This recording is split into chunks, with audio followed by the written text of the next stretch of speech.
Assalamualaikum warahmatullahi wabarakatuh. Selamat pagi semuanya. Pada kesempatan kali ini kami dari program studi ilmu aktuaria ingin melaksanakan sosialisasi ya mata kuliah KP yang sedianya akan diselenggarakan semester depan ya. Karena mata kuliah KP ini berbeda dengan mata kuliah yang konvensional yang mana harus datang ke kelas dan sesuai dengan kalender akademik, maka diperlukan adanya sosialisasi sehingga nantinya mahasiswa yang akan mengambil mata kuliah ini bisa melaksanakan dengan tepat waktu, baik dan benar.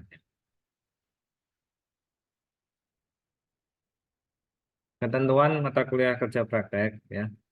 Yang pertama, calon pendaftar KP wajib memenuhi jumlah SKS tempuh saat pengajuan KP adalah minimal 72 SKS ya. Kemudian kegiatan kerja praktek dilaksanakan di tempat mitra kerja praktek. Ketiga, ujian KP bisa dalam bentuk seminar atau pameran ya.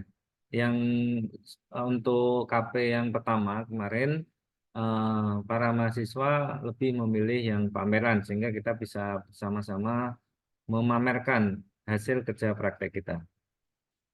Kemudian mahasiswa KP diwajibkan membuat poster. Poster ini dalam bentuk ini ya, digital ya. Artinya atau soft file ya. Nanti kalau memang bentuknya pameran, maka diwajibkan di print dalam bentuk Expander. Jika sudah mengambil mata kuliah magang, maka boleh tidak mengambil mata kuliah KP.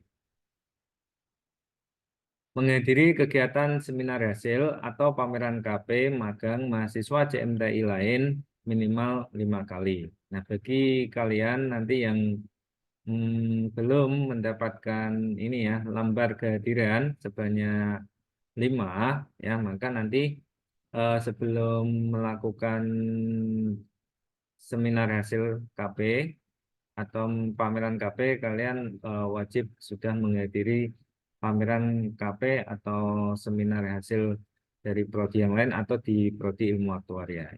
Tapi karena kalian misalnya terlanjur nih ilmu aktuaria belum melaksanakan ya, bisa misalnya ngambil beberapa hari sebelumnya dari prodi yang lain ya, di lingkup JMTI. Pembimbing KP adalah dosen wali secara bawaan ya, tapi nanti kebijakan Korprodi bisa memindah eh, untuk pembimbing KP ini. Nah, garis besar pelaksanaan KP, yang pertama pendaftaran KP di semester sebelum mengambil mata kuliah KP. Nah, ini kan semester depan kalian ini ya sudah mengambil KP di gerbang ya. Tapi sebelum kalian ngambil di gerbang, kalian ada ini ya pengambilan lewat jurusan ya, lewat jurusan. Nanti di akhir ada periodisasinya ya. Oh, pendaftarnya dari tanggal ini sampai tanggal ini gitu dan pelaksanaan dari tanggal ini sampai tanggal ini. Kenapa harus semester sebelumnya? Karena pelaksanaan KP itu saat liburan semester ya. Jadi kalian mendaftar ya di semester ini, kemudian pada saat KP, pada saat ini ya, KP itu sebelum semester depan ya, sehingga tidak mengganggu waktu perkuliahan. Gitu. Kemudian setelah kalian ngambil nih, sudah melaksanakan KP maksud saya ya, di semester si liburan semester nanti ini ya. Itu kalian saat perwalian ya itu baru mengambil mata kuliah KP di gerbang. Kemudian setelah itu kalian menyusun laporan KP dan melaksanakan seminar hasil KP di semester yang mana mata kuliah KP diambil. Jadi periode sekarang nih semester ini ya, yaitu di semester sebelum mengambil KP kalian melakukan pendaftaran, kemudian pada saat liburan semester kalian melaksanakan KP, setelah itu kalian mengambil mata kuliah KP di gerbang lewat dosen wali ya. Kemudian kalian menyusun ya laporan KP, kemudian kalian melaksanakan expo KP atau seminar hasil KP. Batasan pelaksanaan KP ya. KP di industri yang sesuai dengan keilmuan aktuaria, matematika dan statistika gitu kan, atau matematika society gitu ya. Kemudian untuk melaksanakan KP itu minimal 1 bulan, maksimal 2 bulan.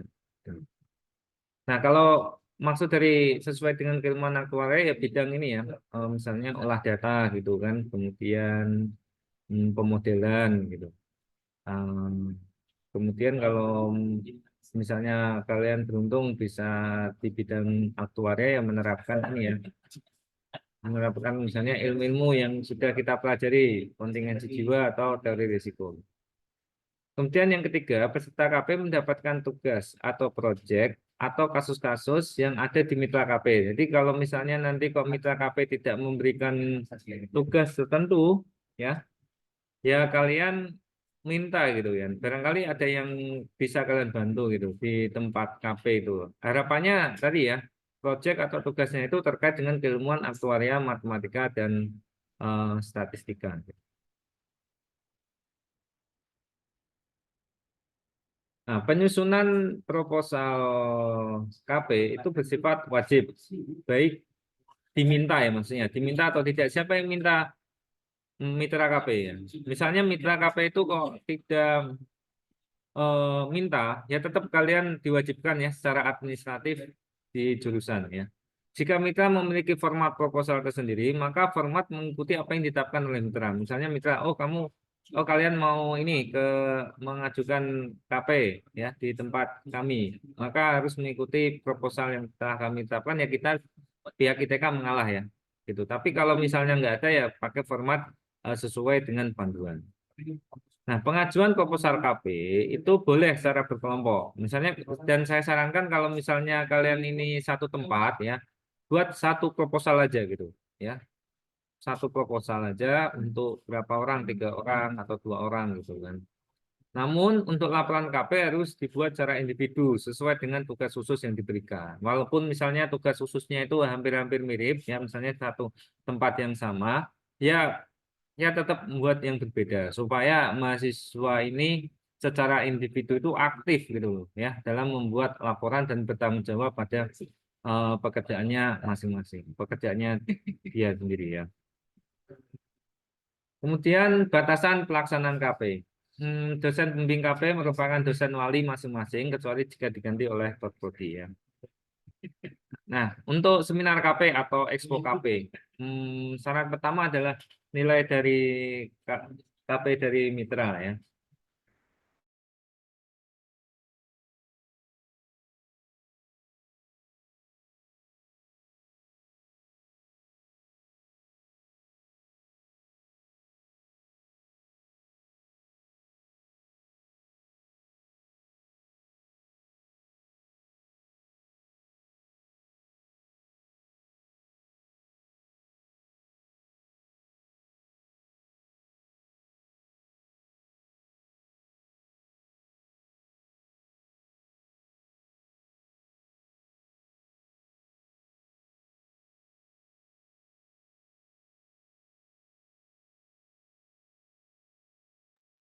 Nah, untuk seminar KP ini atau expo KP ya. Jadi syarat pertama itu nanti kalian mengupload nilai KP dari mitra ya. Kemudian mengisi formulir pendaftaran seminar hasil KP yang disediakan jurusan ya. Kemudian mengumpulkan logshit mingguan. Logshit itu ya agenda harian kalian, pekerjaan kalian secara mingguan itu ngapain gitu ya di tempat KP gitu. Kemudian mengumpulkan lembar konsultasi bimbingan, kemudian mengumpulkan lembar kehadiran ya. Nah ini ada ini ya formatnya semua ya di panduan ya. Kemudian laporan KP yang disetujui dosen pembimbing dari TK ya, dosen kalian ya atau dosen wali. Kemudian lembar pengesahan laporan KP, lembarnya, ya. Kemudian surat keterangan selesai KP dari mitra, formatnya mengikuti ini ya, mengikuti mitra ya, format dari mitra. Kemudian lembar penilaian dari pembimbing lapangan. Gitu. Nah kalau yang penting ini ya, lembar penilaian dari pembimbing lapangan dasar lembar penilaian dari nilai KP dari mitra ini sama ya. Lembar penilaian dari pembimbing lapangan. Kemudian form pernyataan persetujuan publikasi laporan KP. Karena nanti ini KP kalian laporannya dikumpulkan di jurusan sama di ini ya, di perpustakaan. Kemudian lembar kehadiran seminar hasil KP minimal 5. Untuk angkatan 2021 ini bisa menyusul ya nanti ya. Tapi nilai nggak bisa dikeluarkan kalau tidak ada lembar kehadiran seminar. Tapi kalian masih bisa melaksanakan KP.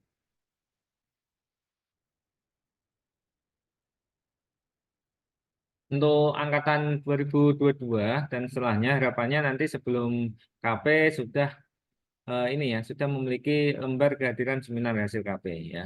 Untuk angkatan 2021 masih ditolerir ya. Nanti bisa menyusul untuk lembar kehadiran seminar hasil KP selama belum keluar nilainya ya. Atau nggak bisa dikeluarkan kalau nggak ada ini lembar kehadiran, tapi masih bisa melaksanakan KP. Penilaian KP yang besar itu dari pembimbing lapangan ya, dari dan bukan dosen pembimbing ya. Jadi kalian harus baik-baik ya di tempat mitra ya, karena pembimbing lapangan itu berkontribusi 67% ya penilaian kalian atau nilai KP kalian. Karena kami akan menginputkan sebagaimana ini ya em, mata kuliah yang lain ya di gerbang itu ya. Jadi ya apa adanya ya. Kalau misalnya pembimbing lapangan ngasih nilai yang kurang ya kami input kurang. Kalau misalnya tinggi ya kami input tinggi. Gitu. Dan juga dosen pembimbing berkontribusi 33%.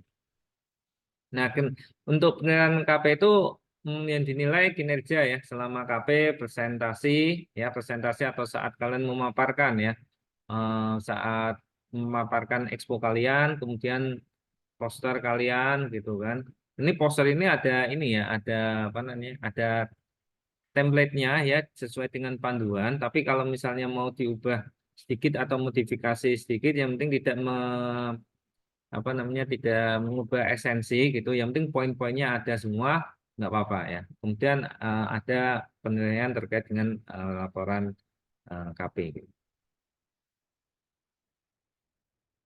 Oke, sebelum saya lanjutkan, saya mengingatkan untuk mengisi presensi kehadiran ya di sini gitu ya. Kemudian untuk form KP 7 itu pembimbing lapangan ya. Laporan harapannya pembimbing lapangan menilai mengenai laporan KP, penyampaian progres, isi laporan, penulisan ini ke pembimbing lapangan, kinerja, ya, bagaimana kalian berinteraksi dengan pembimbing lapangan dan pembimbing lapangan apakah puas dengan tugas proyek kalian atau tugas khusus kalian gitu kan. Kemudian ini untuk dosen pembimbing, laporan KP, ya, poster, itu poster itu 25% dan terdiri dari konten sama desain, ya. Kalau bisa tidak hanya kontennya aja, tapi desainnya gitu kan, yang kalian pertimbangkan. Gitu. Kemudian presentasi ya, saat expo atau seminar hasil. Nah, untuk kalender KP ini yang paling start yang paling penting ya. Sosialisasi ya seharusnya kemarin ditunda hari ini. Kemudian untuk pendaftaran nanti lewat layanan JMTI 29 sampai 30 April ya. Mulai Senin eh, minggu depan ya. Nah, nanti kalau misalnya belum kebuka, kalian bisa menginfokan ke kami supaya segera dibuka ya. Kemudian ini daftar aja yang kepingin gitu ya. Yang kepingin syukur-syukur kalau sudah ada ini ya tempat KP gitu ya. Tapi kalau belum nggak apa-apa. Yang penting pingin uh, segera KP gitu kan di semester depan gitu kan. Kemudian verifikasi dan pengumuman dosen pembimbing. Kemudian kan nanti saya ini ya saya sortir gitu kan. Kalian KP-nya di mana gitu ya. Kalau misalnya dalam satu tempat KP ini kalian dosen walinya beda-beda nih. Misalnya kalian berdua gitu kan, yang satu dosen walinya saya, satunya Pak Eka, yang mungkin ke Pak Eka gitu, atau mungkin ke saya semua gitu, untuk mempermudah koordinasi gitu. Kemudian penyusunan proposal dan pencarian mitra KP itu 8 Mei sampai 15 eh, November gitu kan. Kemudian untuk oh ini oh sorry ini salah nih ya. Penyusunan proposal dan pencarian mitra KP itu secepatnya ya. Yang penting pelaksanaan KP ada di tanggal 20 Mei sampai 23 Agustus 2024. Nah, pelaksanaan KP ini disesuaikan dengan kalender ya, bahwa di tanggal 20 Mei ini sudah selesai UASnya ya. Kemudian 24 Agustus itu sudah mulai pekan perkuliahan pertama. Harapannya kalian tidak KP kalian tidak mengganggu perkuliahan gitu. Kemudian pendaftaran seminar hasil KP itu pekan 3 perkuliahan 9 sampai 13 September. Jadi setelah kalian melaksanakan KP ini eh, kalian membuat nih laporan KP-nya dulu.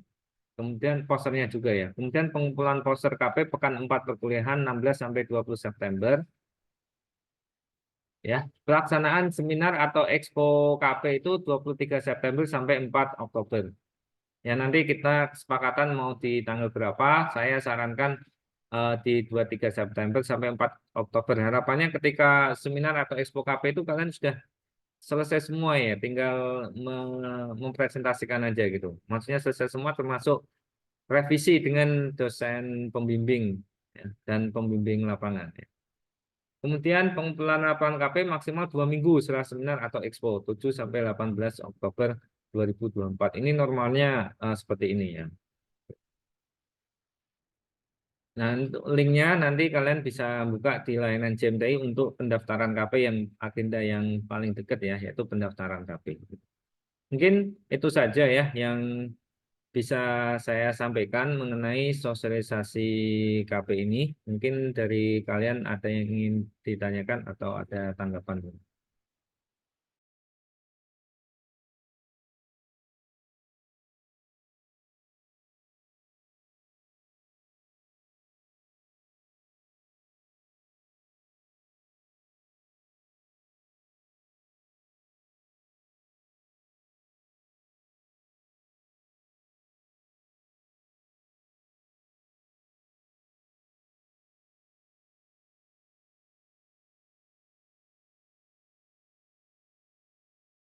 Baik, kalau memang tidak ada, maka bisa saya selesaikan gitu ya.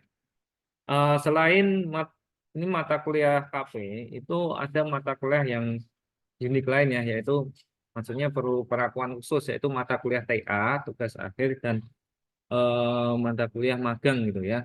Nah, kalau mata kuliah magang, nanti prioritas ya perlu, kalian tinggal baca aja panduannya, nanti kalian bisa langsung menghadap ke saya ya, jika eh, ingin mengambil mata kuliah magang. Nah, untuk mata kuliah TA sedang saya siapkan. Sebenarnya mau sosialisasi sekarang juga, cuman belum belum siap. Perlu saya minta persetujuan pihak-pihak lain dulu ya. Intinya kalian sudah bisa ya mengambil mata kuliah TA di semester depan, namun kalian diwajibkan untuk ini pembimbingan ya selama liburan gitu ya. Gitu.